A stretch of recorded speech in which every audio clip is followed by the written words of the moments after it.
Les murs. Les murs dans Revit se dessinent en passant par l'onglet Architecture, groupe de commandes Build, commande Wall.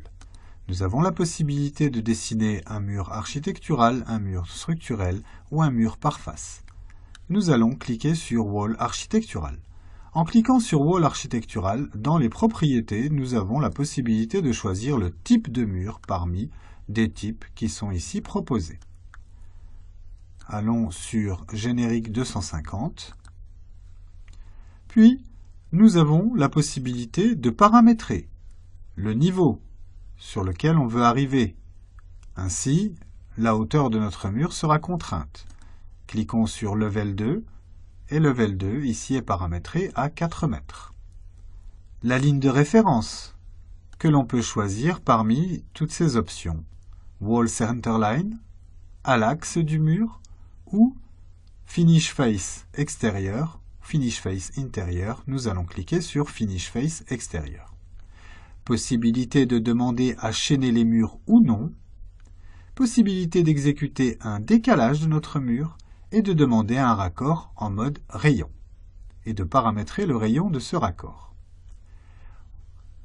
Dans l'onglet Modify Place Wall, nous avons un certain nombre de commandes utilisables. Par exemple, rectangle. Pour dessiner un mur rectangulaire, venons ici à l'intersection, plaçons-nous sur l'autre intersection, ce mur est dessiné. Appuyons sur Échappe, de nouveau sur Échappe. Notre géométrie murale, lorsqu'on la sélectionne, est connectée au niveau supérieur qui se trouve à 4 mètres. Et les informations qui vont apparaître ici dans les propriétés nous montrent ce qu'est ce mur.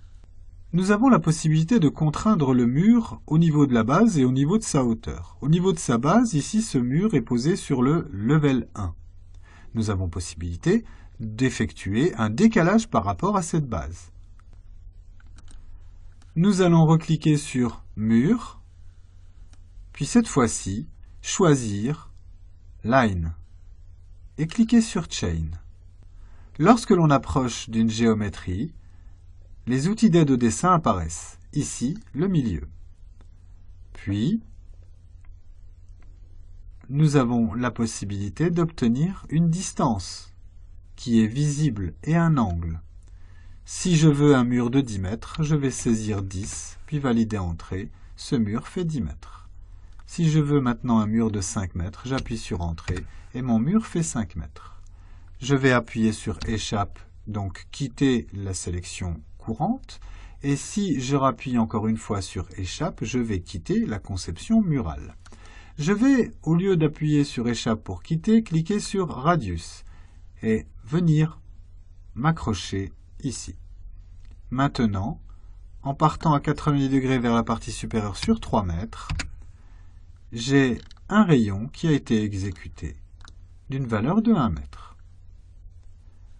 Je vais revenir jusqu'ici, cliquer et appuyer sur Échappe une fois, puis une deuxième fois, j'ai quitté ma conception de mur.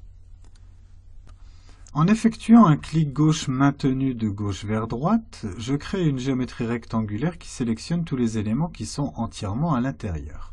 Je vais appuyer sur Supprimer afin de supprimer ces géométries. En effectuant un même rectangle de droite vers gauche cette fois-ci, tous les éléments qui sont traversés sont mis en sélection. Supprimons-les.